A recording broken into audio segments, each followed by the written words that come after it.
All right. Well, thank you for all being here today. We're going to have a great session and talking about Graphistry and the GraphAppKit. We're going to look at some graph analytics and using Graphistry and the GPU acceleration to do some of these analytics and look at how you can model these complex visualizations in huge amounts of data and use these kits to be able to render these amounts of data. So we have Leo here from Graphistry, and we'll give an introduction shortly. But before we get started, I do want to just do some housekeeping items. We have the audio is muted for all the participants. If you have a question that you want to ask Leo about the GraphAppKit or the Graphistry product or TigerGraph, feel free to use the Q&A tab. This is tied directly to the panelists.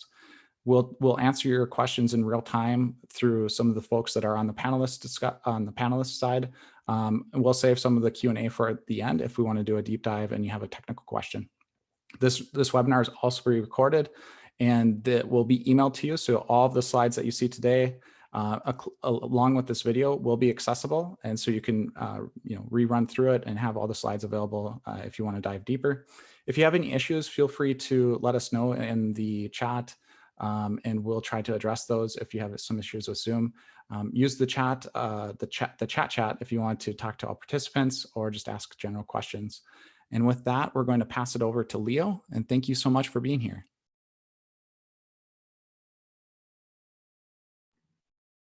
Great. Thanks, Jonathan. And let me get my share screen going here as well.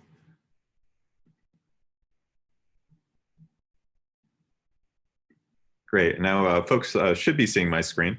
But before we jump into all the demos and the actual talk for today, I did want to share. So if you want to chat after the session is over about Graphistry, GraphAppKit, Hackathon, anything like that, if you go to graphistry.com support page, there's like a link to our community Slack, or if you go to any of our GitHub repositories near the top, there should be a Slack link, so you can jump right in. The second thing is if you want to follow along for some of the live portions either today or afterwards, if you go to GraphAppKit over here, github.com, Graphistry, GraphAppKit, there's a TigerGraph quick launcher. So if you click on that, you'll get to kind of two steps. You can go through the TigerGraph workflow of launching a tool. We're going to be using the fraud kit.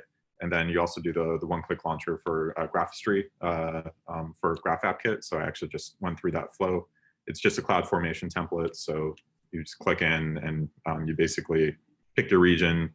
And I did this right before. It just takes about 5–10 minutes to spin up. And you just kind of click through and say where you want to launch it. And that's it. And then you should have your TigerGraph Studio running and your GraphAppKit and Graphistry running. So with that, I want to jump into what we're actually talking about today. And whoops, let's get in here.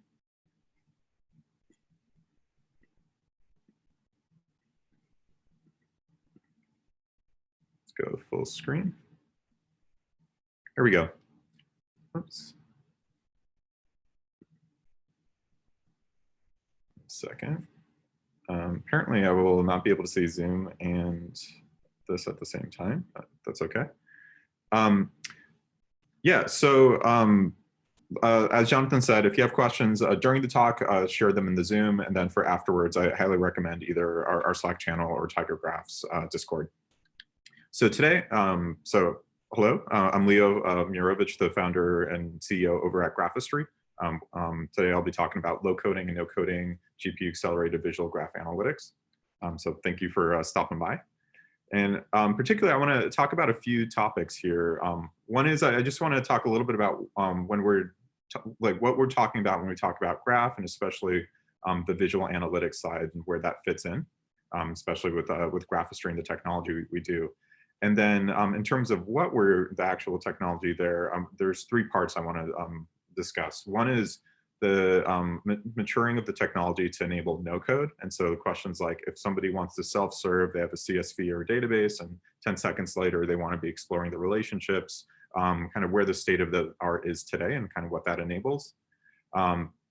Where Graphistry is actually pretty well known for GPU computing. So I'll be talking about that, and I'll give an example of If you have an edge list, could you work out 400 gigabytes per second on cranking through that?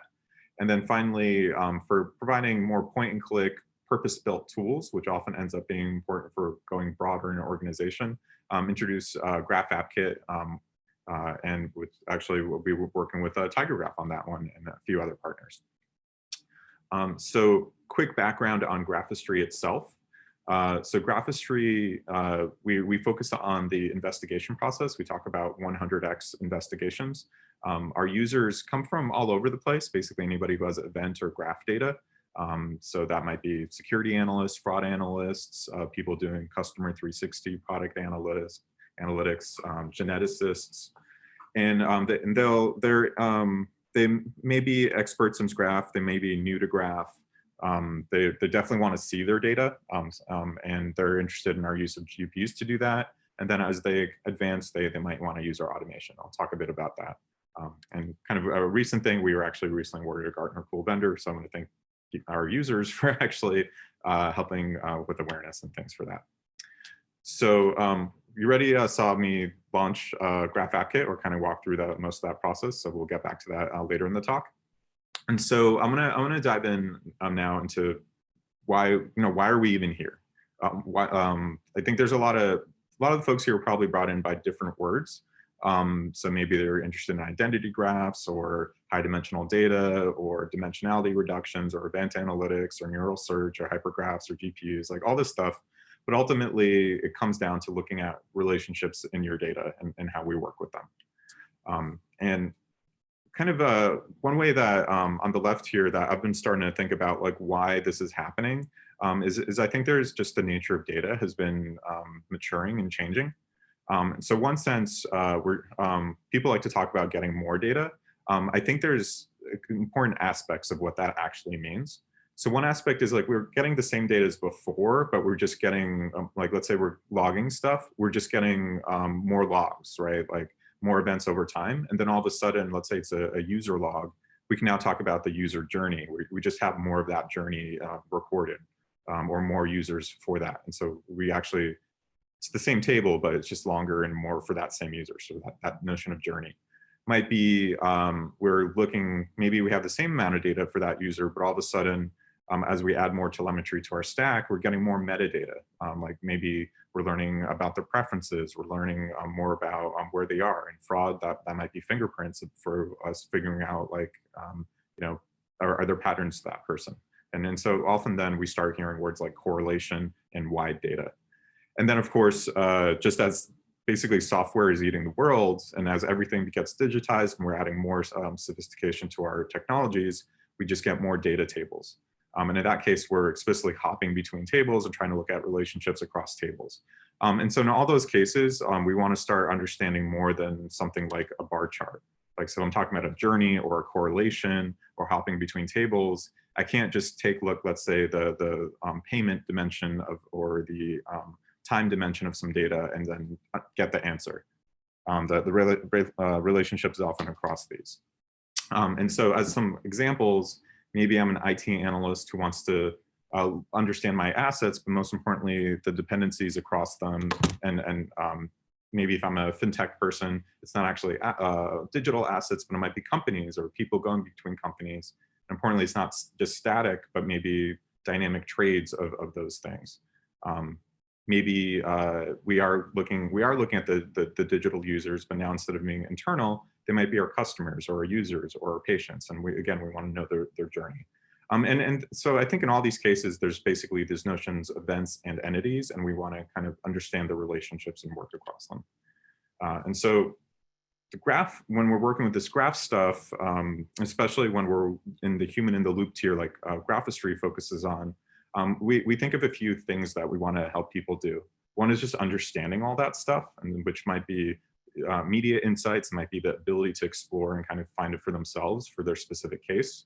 And then as soon as we go into a team environment, and often if you're in a data intensive environment, if you're in the context of the team within a broader organization, all of a sudden you need to be able to collaborate maybe with your direct team.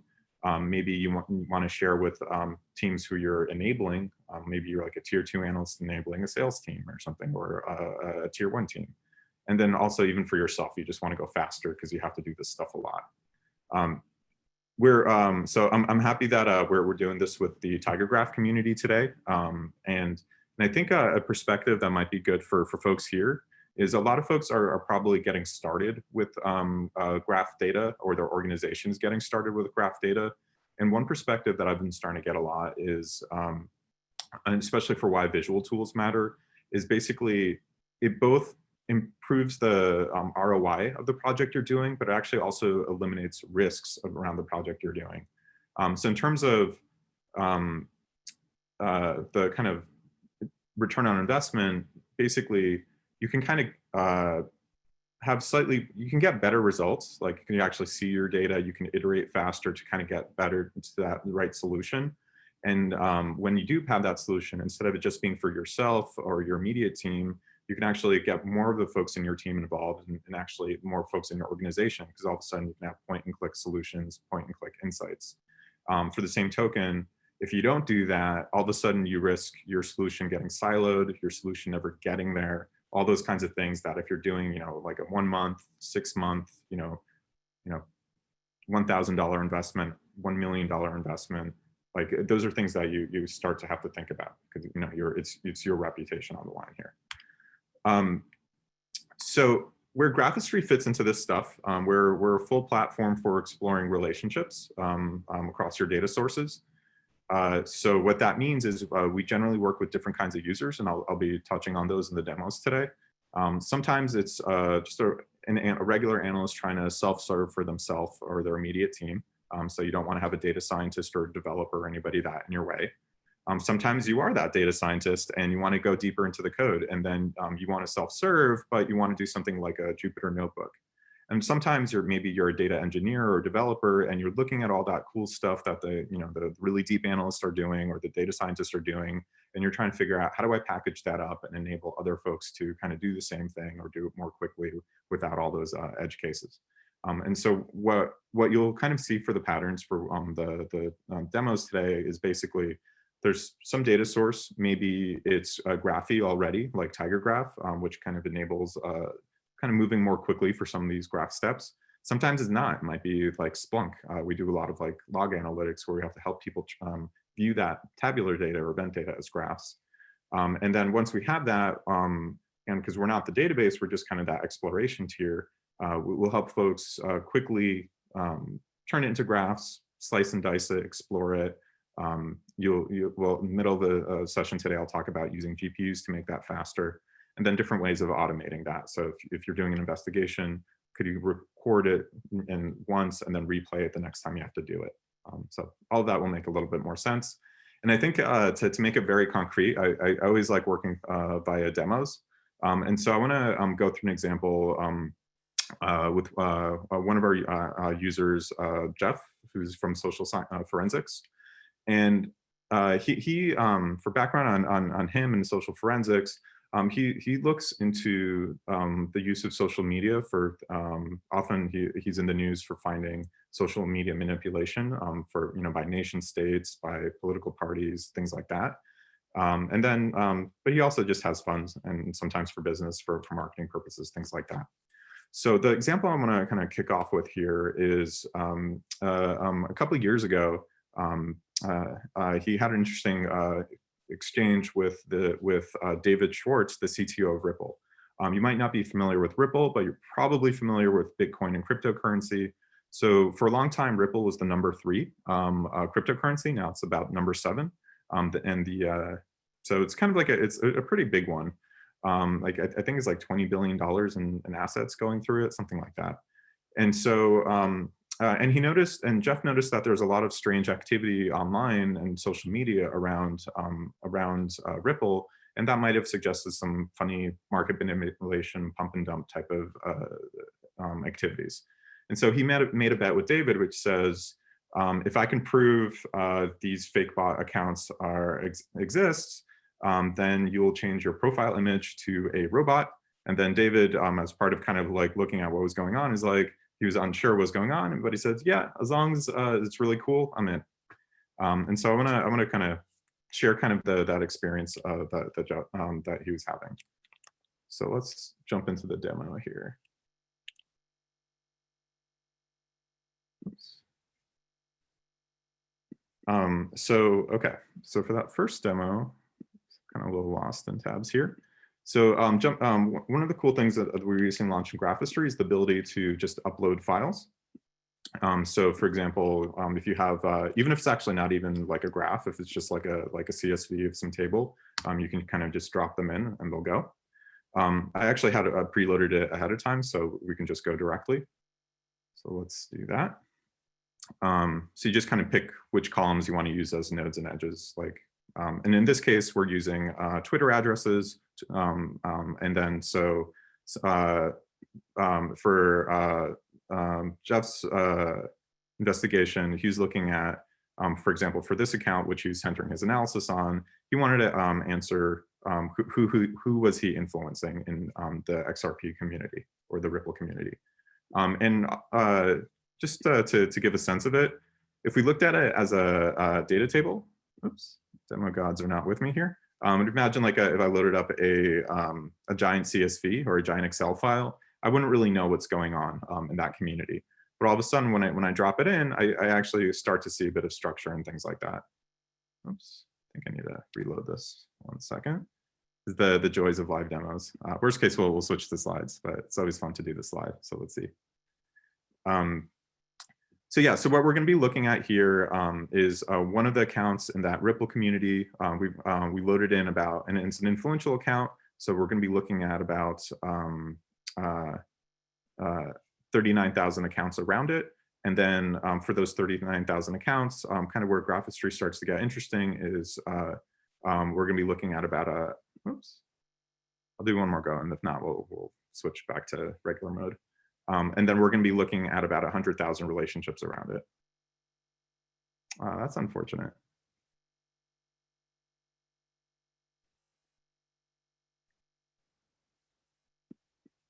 Maybe.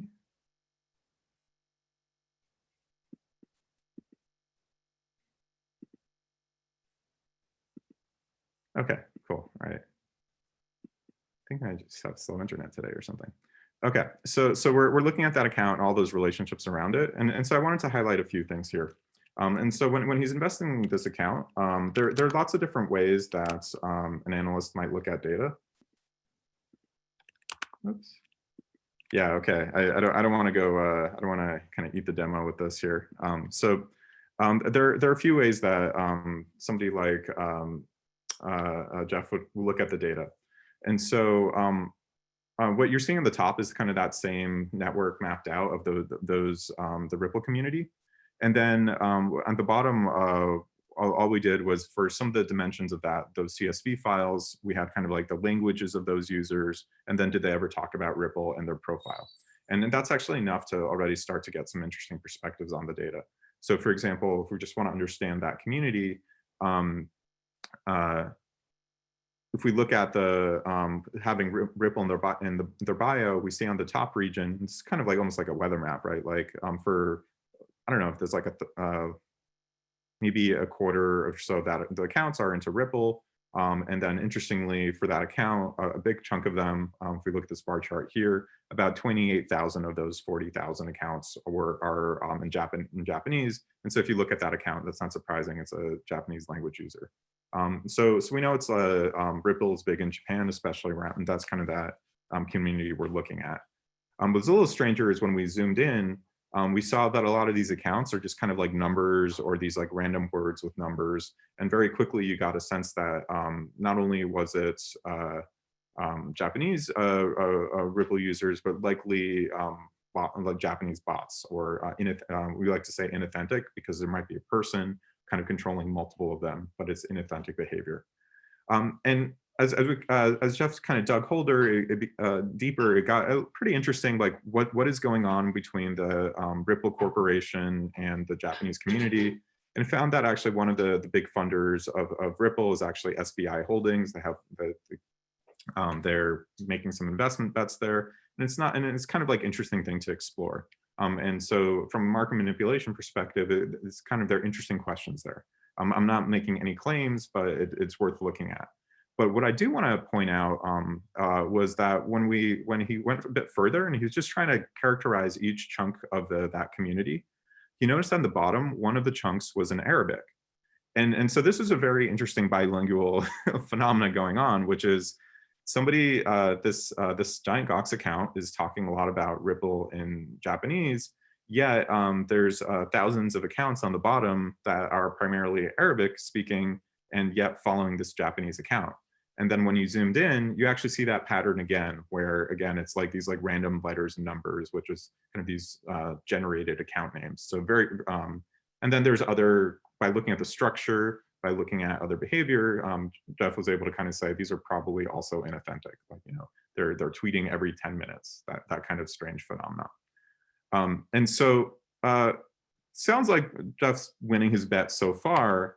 And so if we kind of go forward about a year later, what was kind of interesting was that those 1,000 accounts that he noticed on the bottom, Twitter actually about a year later after Jeff had reported them, actually said something pretty scary, which was that actually Twitter employees were selling account access to the Saudi Arabia monarchy, like the princes. And then as part of Twitter's year later investigation into this, they actually did a scrub of about 80,000 accounts, including what was kind of wild, 70% of the ones I was just showing you. So it took about a year for Twitter to act on, and actually they pretty much ignored Jeff's analysis as they generally do. But on their own, about a year later, they were able to kind of repeat it, and actually in a pretty scary way. The other kind of interesting thing here is Ripple CTO has still not changed his icon, despite those accounts being taken down. But why I'm talking about this, and I found this kind of interesting, was I thought it kind of demonstrated a few things. One is just for the types of analysis we want to do. Like, let's say I'm doing something like marketing or user analytics. All of a sudden, if I want to work with a community, maybe I want to, like, and I'm wondering where my time or my money should go, I should really be focusing on specific sub-communities, or maybe even the influencers within them, and that'd be like a better use of my time and my money. At the same time, I probably don't want to be spending money on the, you know, whatever nation state bots, or the kind of the random pump and dump bots. That's not a good use of my time and my money. Likewise, if you're actually explicitly on a fraud or a waste and abuse team, you can actually start seeing both the accounts, and more importantly, you're able to start seeing the behaviors and the relationships as they connect together. You were kind of noticing those interesting shapes. And there are all sorts of uses for the misinformation side aspect. For example, check out projectdomino.org, which is one we're involved in. And then also, I think Jeff had kind of an interesting statement that I wanted to share, which was he was using some other tool to do these kinds of investigations. And once he started using Graphistry, he said something along the lines of, I was waiting 2 minutes in the other tool that I was using, and it's just to do any little thing. And then all of a sudden, he was able to kind of see the big picture, move around. And so he was kind of basically wholesale moved over to using a tool which actually supports this kind of work. And so being able to unblock a domain expert is a big deal. Like, we all kind of spend our time on different things. And so being able to unblock one who is able to go deep like Jeff is important. And so kind of a perspective for that, and a lot of the low code and no code stuff I'll be showing further on. Sometimes folks do go deep in the code, and let's say you have your 10,000 hours to specialize in something. Some people do go heavy in code. But for every one of those people spending all their time coding, there might be a bunch of people who might instead be spending that time going really deep into, say, like biology, or security, or fraud, or market analysis. And some of those might be data scientists, and might pick up a bit of coding. And so we need to be able to help those folks. And then in turn, there might be a lot who just, their time is spent being experts in entirely orthogonal things. Like maybe somebody working on pure sales and marketing. They're the people, without them, we would not have jobs, because they're the ones who bring in revenue to our team and kind of pay for everything. And so, but they still need to get those same insights. And so they all need to understand those users and behaviors and things like that. And so from a low code and no code perspective, the way that we think about it is sometimes we want to enable somebody, we kind of flip it around.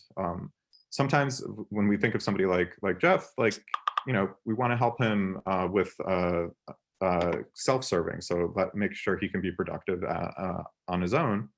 But sometimes he might be working in a team, and maybe there's somebody who could do a little bit of coding, might assist them. Maybe you want to create some quick dashboards or automations to enable Jeff, or maybe for their own team what they're doing.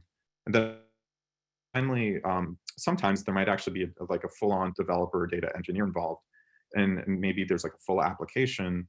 And at that point, being able to fully streamline, and so doing a fully polished and streamlined experience, you still want to have that best of class graph stuff, but you really want to have it in the context of a smoothed out workflow intended for everybody. And so being able to, when I talk about doing a graph platform, being able to support that full spectrum is a big deal. And often we'll find people might start on one end or the other, but ultimately they need to enable that full organizational use of graph.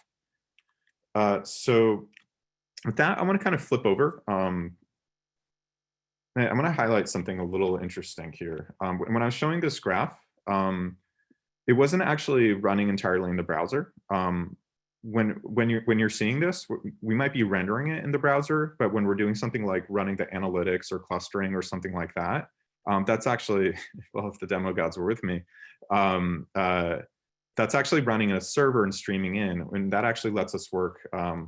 So if you're doing a browser-only solution, you can't really cluster and filter a really large graph in reasonable time. So you have a pretty low ceiling on that. By starting to use servers and GPUs, especially on the back end, we actually open up what's possible. And so I want to share a bit about what's going on there. And this is also kind of moving more from the point and click into the low code. So if you head to our Graphistry GitHub, you'll see one of our popular projects is PyGraphistry. So whatever number of forks and whatnot. And you'll see a bunch of like code snippets that are maybe like 1 to 4 lines, like this one. So this one, for example, we load in a CSV, and maybe there are a few tables, columns that are interesting, like maybe usernames, user IPs, like what assets they're using. And with just those few lines, you can actually turn it into a graph. And so that underneath, it's doing all that crazy GPU stuff. It's creating all these interactive UI widgets. But from a user perspective, it's just a few lines of code. So it's kind of this nice low code style framework. Underneath, it actually works in any language. It's REST. But the Python data community ends up having a lot of nice glue code. And so it's actually, for the PyGraphistry in particular, ends up being part of that nice ecosystem. Thing I wanted to highlight is like what happens when that data set is big. So maybe instead of like 100 events we want to look at, maybe we want to look at like 1 billion events. But you still want to do that low code experience. And kind of what I snuck in here is, instead of just doing a CPU CSV reader, I snuck in something called a library called cuDF, which is actually a GPU accelerated reader. And so I'm going to talk a little bit about that. So when you launch Graphistry or you launch Graphistry AppKit, like either one of the things you'll get with the Graphistry installation is something called Jupyter, which is this interactive low-code environment. And one of the nice things about it, the Graphistry install, is if you run, you need to run Graphistry on a GPU node. But when you do, we come out of the box with something called Rapids and support for all the libraries and ecosystem there. And you can tell because when we run the Python environment, we actually, you'll see it says Rapids. And as an example of working with it, something we've been working on recently is looking at something like Windows logs. And so this isn't a CSV. It's one log line is actually multiple text lines. And so for something like 280 million events, it's actually many more lines. So I don't know, like maybe 2 or 20 billion lines of actual text. And so that turns into about 300 gigabytes of raw text. And you could do clever things, and actually we do, like turning it into file formats like Parquet. And if you look at any individual aspect, let's say when an event happened, you can kind of carve out chunks of it. So for example, the time dimension might be about 1.5 gigabytes. The reason I'm bringing that up is I'm going to give you a feel for low coding with GPUs, and just what a few lines of Python will let you do, say you are working in one of our notebook environments. So let's say instead of that CSV, we're loading in a Parquet file. And then we just want to know if out of those 350 gigabytes of logs, what was the maximum time seen. This is kind of a little artificial, but I just want to give you a feel for the amount of code it takes and how fast it runs. So it's normal Python. We read the file into a data table. We call them data frames or GPU data frames, GDFs. And then we want to print out the latest time. So we're going to slice into the column time. And then we're just going to call for that column, just get the max of it. So load in the file, focus on one column, get the max. That took about half a second. And so if you did the math out for the data set I was looking at, that turns into about processing maybe almost 2 gigabytes per second on that one GPU. And if we're going to talk about rows, that ends up almost to 400 million rows per second. So, 3 lines of code, pretty boring looking, almost 400 million rows per second for what we're able to do. This is actually a little, we can actually go faster because it's actually a little artificial. Generally what happens with these GPU codes, especially in cases like this, we actually move the data onto the GPU, which is that first line there, that read parquet. And so if I was just going to focus on just the compute time, so let's say I loaded in the data into my working session and then I was just playing with it, then I actually just need to send a command to the GPU and get the result back. And so in this case, for example, if I take that time column of all the timestamps from my events, I run max, it actually only takes about 3 or 4 milliseconds. And so what that means if we do it out, we're actually crunching on the data at about 400 gigabytes per second, or about 78 billion rows per second. So, Python one-liners, 78 billion rows per second, one GPU. So when I talk about low coding and GPU stuff, like it's not that 1990s to early 2000s CUDA C++ stuff. It's just like normal Python, but insane. So as another example, a little more relevant to what we're talking about, I might want to do something. Remember, like we're talking about Windows logs. And I might want to start asking and answering graph questions and relationship questions about this data. So for example, if I'm looking at a fleet of servers, I might want to know who's logging into where. Is there kind of like a graph of logins or something like that? Or maybe you can imagine other scenarios, but for now, we just say, can we just see how people are logging into different systems over time? That basically just turns into a question of a two-step process. One of, could we extract out, if we looked at original code, could we extract out the account names? And then could we stitch them together into a graph, like into an edge table? So that ends up being roughly for the single GPU version, about 4 lines of code, which is pretty cool, right? Like it's one regex to pull out the login events.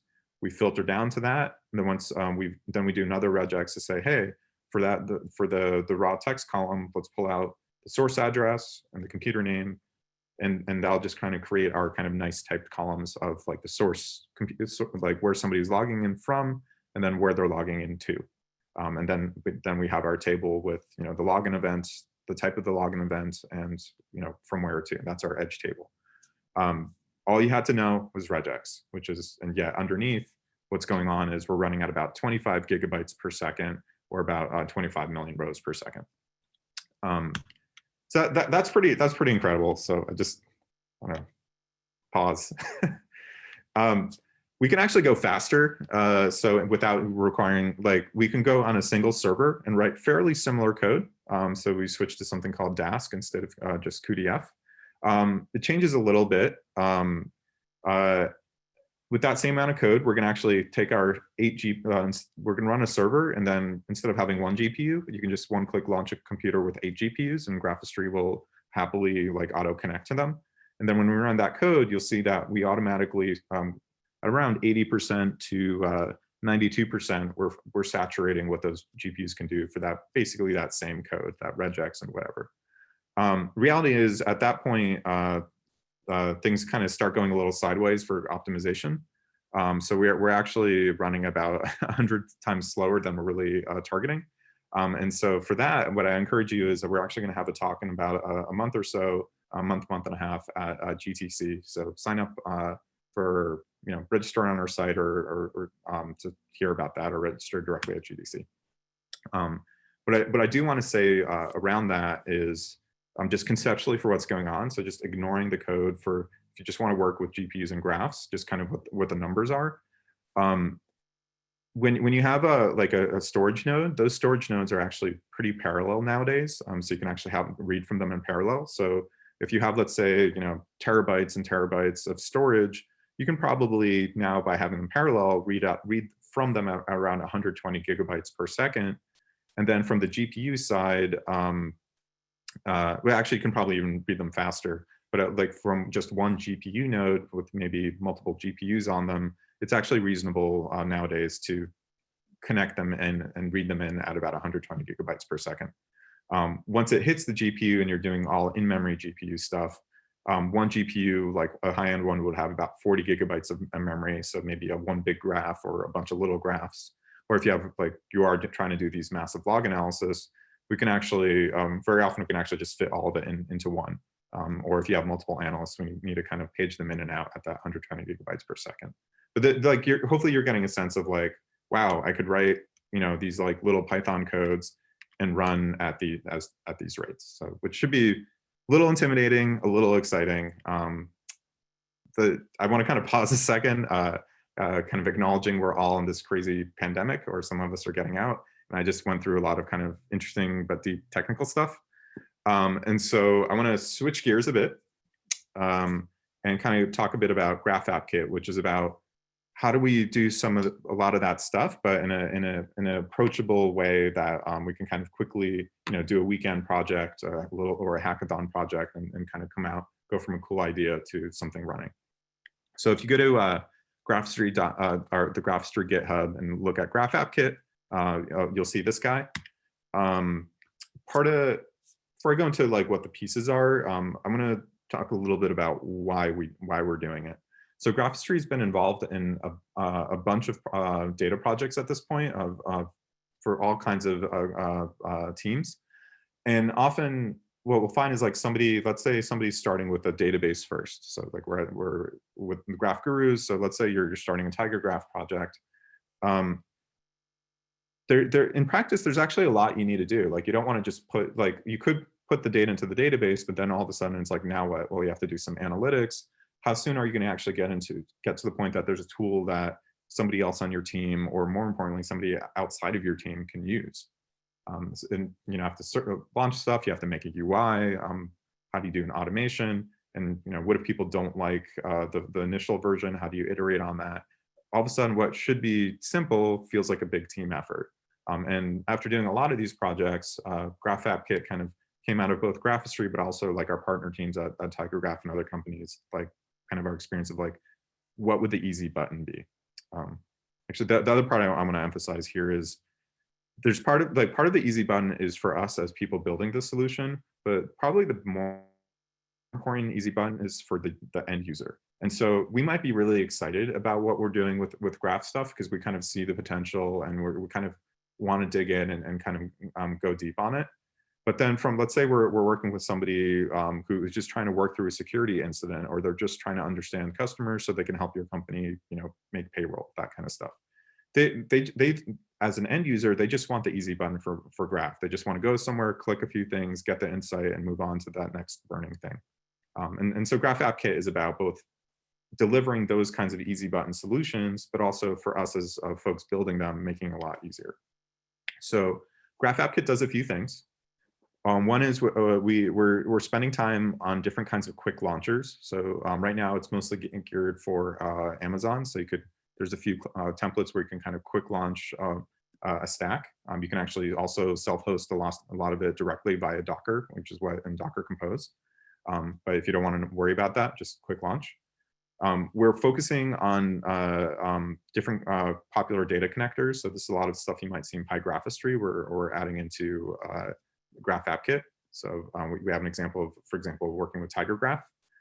And then when we have those connectors, importantly, as somebody building those experiences, what today you might do something like a low-coding Jupyter notebook to kind of get an analysis for yourself. You can actually use this new thing called Streamlit, which lets you turn that quick low-code Python into a dashboard for somebody else. And because it's graph data, to actually show all those interactive UI widgets, it doesn't really make sense as much to do individual Streamlit widgets because you're just going to burn time stitching them all together. You just drop in Graphistry and it'll kind of do all that. You just need to turn it into a graph that Graphistry can then do all the UI stuff for. And then because it's all on the web, at that point, you can now share it, and it has public, private modes, things like that. So to be more concrete about it, let's go live. When we, let's find my mouse. There we go. So yeah, so you saw in the beginning, I went to GraphAppKit. So go to any of the quick launchers. So for example, if you go to the Tiger Graph one, you quick launch one of the Tiger Graph databases and one of their pre-built solutions. For this, we were out of the box with the anti-fraud one. And then likewise, you launch the CloudFormation template on AWS. And then at that point, you just have a full instance that you can launch or stop or whatever. So what do you get with it? And this is what I want to share. So you get the normal Graphistry with your accounts, and so you can do public and private stuff. What's kind of clever about it is, as a developer or as a data scientist or data engineer, you get your GPU enabled Jupyter environment. One of the folders you get is called GraphAppKit, and you have two folders here. You have a public and a private. So, and this is where you can create your public views and your private views. Your private views are basically ones that somebody needs to have a Graphistry account for. And then your public views are if you just want to have anybody in your organization. So let's say you're on a corporate network or like a corporate VPN, you might want to have your kind of internal team, prototypes here, or kind of any sensitive stuff here. But then for anything that, and they're actually going to run in separate server processes. So maybe you have a simpler UI that gets shared in your company newsletter. Within each one of those sections, we have a bunch of little examples, and this is all open source. So if you're building your own kind of analysis or database, I welcome you to kind of contribute. I'm happy to work with you guys on that. And so we'll look at two examples here. So we'll start with the minimal one. Actually, let's actually finish it off. So we have, I'm gonna finish this point here. So we have a bunch of these views, and each one of these views has a little init file, which is basically your simple dashboard. And what that turns into is, if we go to URL like this, so the same server, and then you go either public or private, depending if you want logged in or not logged in. And then the dash, and then you'll get all of those views will just show up here. And so as you add and edit views, they'll kind of all appear here. So I'm gonna dig a bit deeper into two aspects of what it means to create one of these dashboards. So normally Streamlit doesn't have this like dashboard switcher, and it doesn't have something I'm about to show you, which is kind of what we found to be pretty important in practice. So now that we have these little sample views, let's first look at this guy. We found that in general, most of the dashboards follow, or kind of interactive tools follow a pattern, which is basically once you pick which view you're in, you're going to want to maybe have a few simple UI controls. So we're using Streamlit here to do all the overall dashboard things. So Streamlit has this notion of a sidebar. And basically, you're going to do your filters and your faceted search, and you can just drop in whatever components you want here.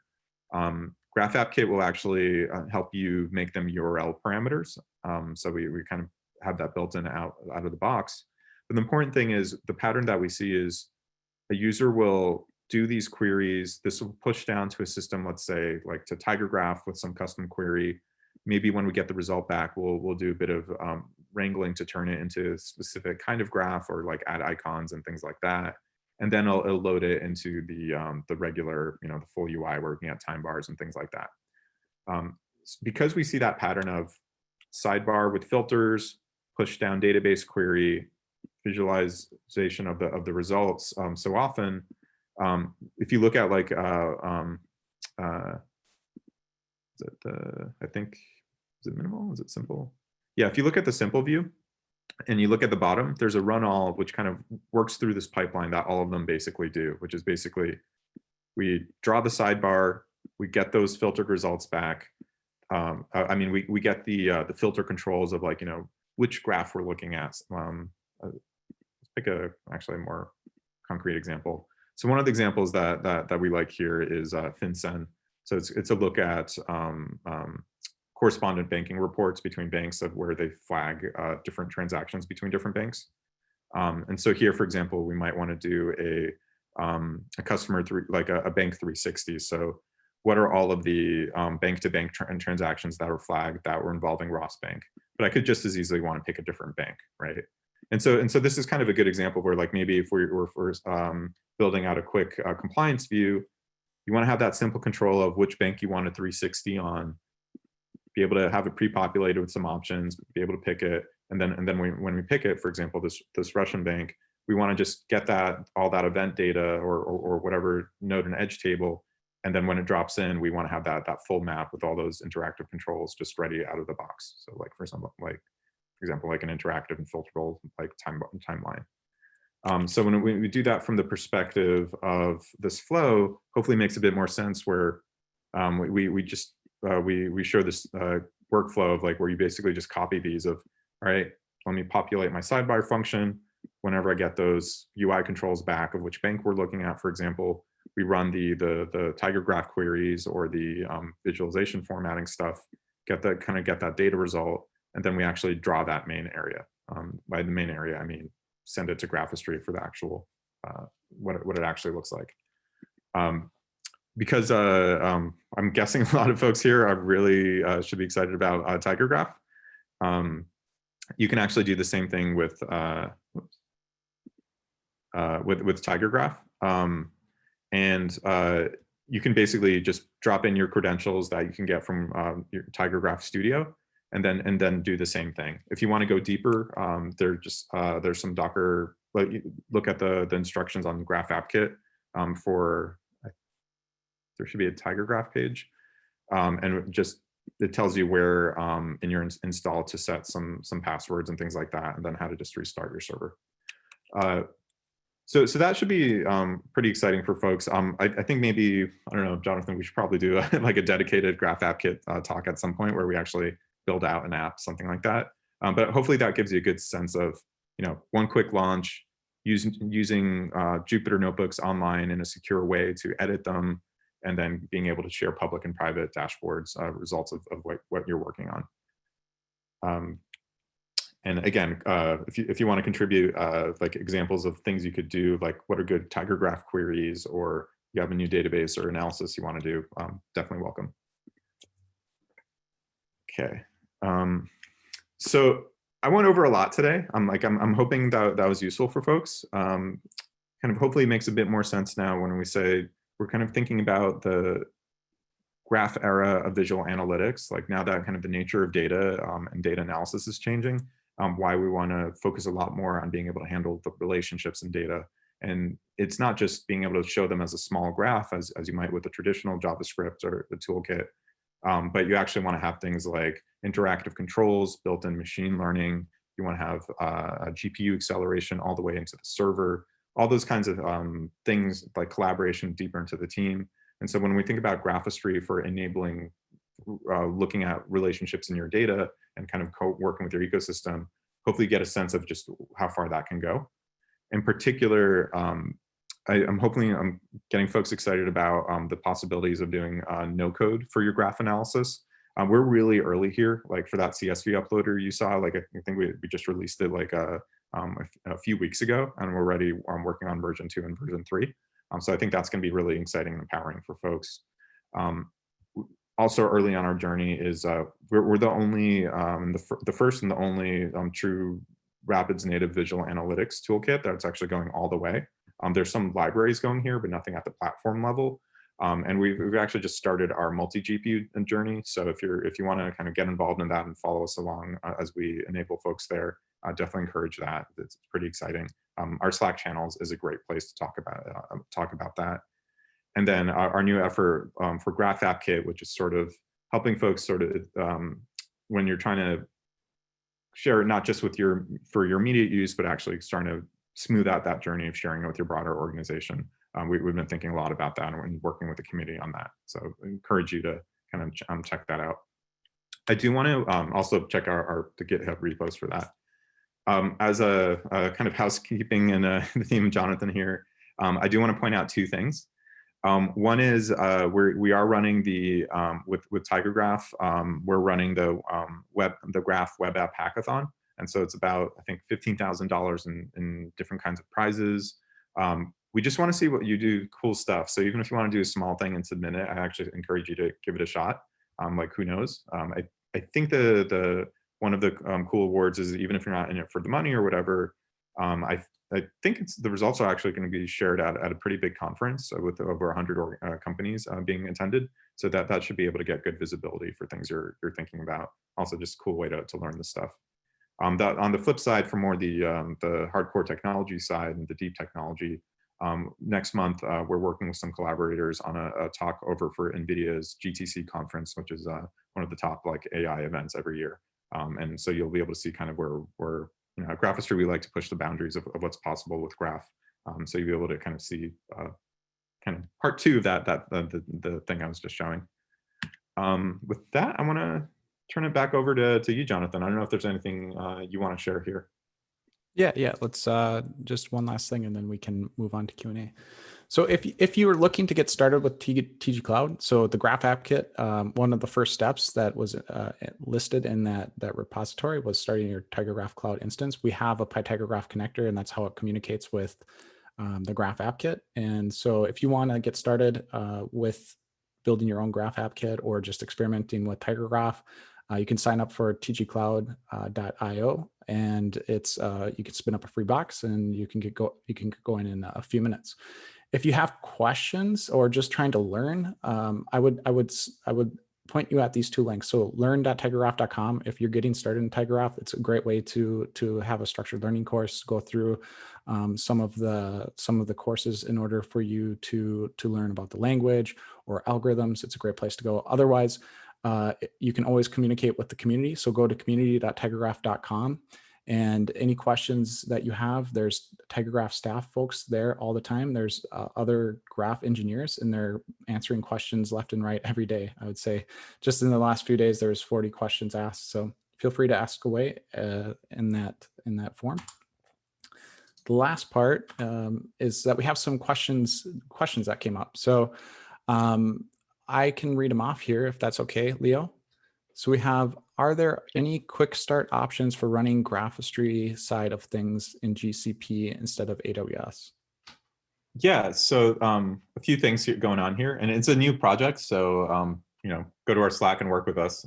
So there is a Docker Compose file in there, so you can start the Streamlit side through that.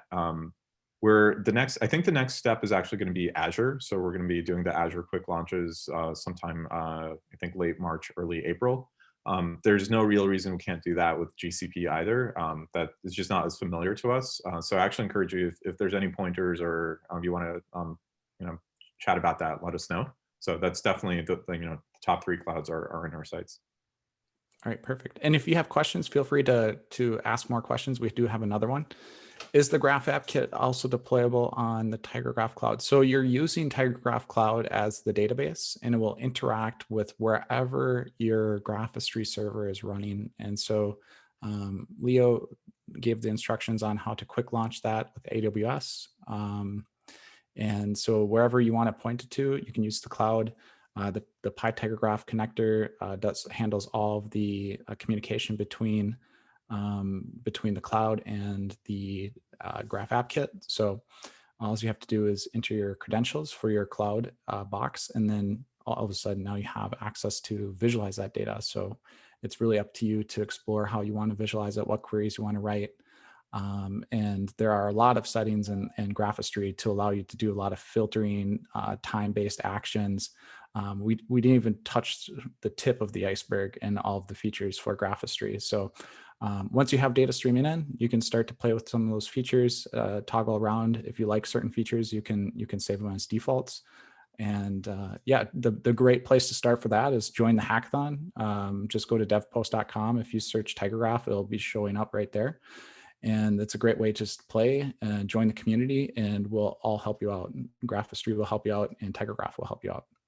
Yeah, and I should add one more thing on that, which is GraphAppKit is really, we package together Streamlit for dashboards, Graphistry for graph visual analytics. I think those are for now those most two, and then also Jupyter Notebooks for the actually authoring and analysis. You can actually run all of those as managed services, free managed services as well.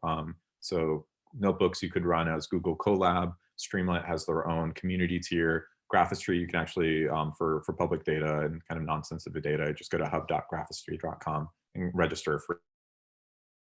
I just warn you, the server's unstable as it's kind of our public test server. Just keep, as long as it's non-sensitive, you can do all that stuff for free and through managed services. And then we have last question. So where would you point people to using Graphistry instead of Graph Studio?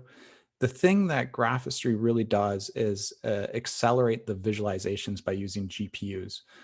So typically most rendering visualizations on most applications are are using the browser and the rendering. I think they can render about 5,000 nodes. But as Leo showed, and you said 100,000, but it was actually 900 some thousand, almost a million nodes or edges of connectiveness. At a certain point, there's going to be a bottleneck on what you can visualize. And if you run into that bottleneck, there's very limited options that you can do that big of graph analysis, and Graphistry is leading that space. Yeah, and building on that, like I think that's absolutely right. So if you have if you actually have a bunch of events or whatnot, like very quickly you just can't see the full picture without a tool like Graphistry. There's two other perspectives I want to add here. Even on smaller data, Graphistry is a full-featured visual analysis environment. So we find that something like Graph Studio or basically any graph database UI, it's really good as a database administrator, just kind of quick view of the schema, do a little bit of inspection.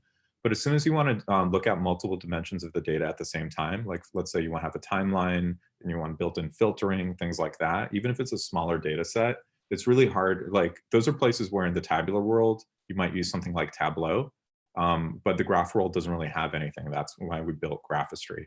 So if you want to do multi-dimensional analysis, it's pretty important. And then in action, there's also, I do want to make statements like I think folks get a bit confused on sometimes is, and I think less here, Graphistry, and sometimes you don't want to use Graphistry. And I think there are 2 places there. If you want to show a graph with 10 nodes and edges, like Graphistry is like a bazooka, like don't do it. It's not worth the hassle. Like maybe you can try it just because you don't want to, do the JavaScript stuff, might help, but that might be a bit too much. So for simple stuff, I recommend simpler JavaScript toolkits. There are a bunch. You can even just do free stuff like D3. The other side is, even though I was showing crazy numbers like 400 million edges per second, you do want to use a database for anything that involves basically 2 scenarios.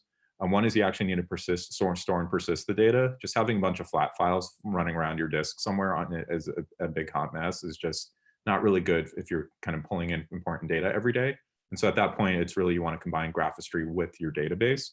And then also if you want to do a lot of queries per second, so it's not these big queries, but you have a lot of tiny queries, graph databases have really good queries per second. So if you want to have 100,000 queries per second, where each one only pulls out a tiny bit of weird subgraph data, graph databases are really great at that. While the GPU stuff, it's more about, you have people wanting to get that dashboard experience or that Tableau experience. Hopefully that helps a bit there. One last question: how can people follow you on Twitter? Oh yeah, we're pretty prolific. I don't know, we like to be close to our community. You guys kind of help us know what to do. So you can either follow Graphistry for the kind of big, so at Graphistry for the big corporate stuff, and then I'll probably do really sarcastic and funnier stuff on at Elmyrov. So you should be able to find both. All right. Well, thank you so much for being here, Leo. Thank you for all those that attended. And it was an excellent session. We went really deep, covered a lot of material. And thank you so much for attending. And with that, we're going to close this session. Thank you. Thanks, everyone.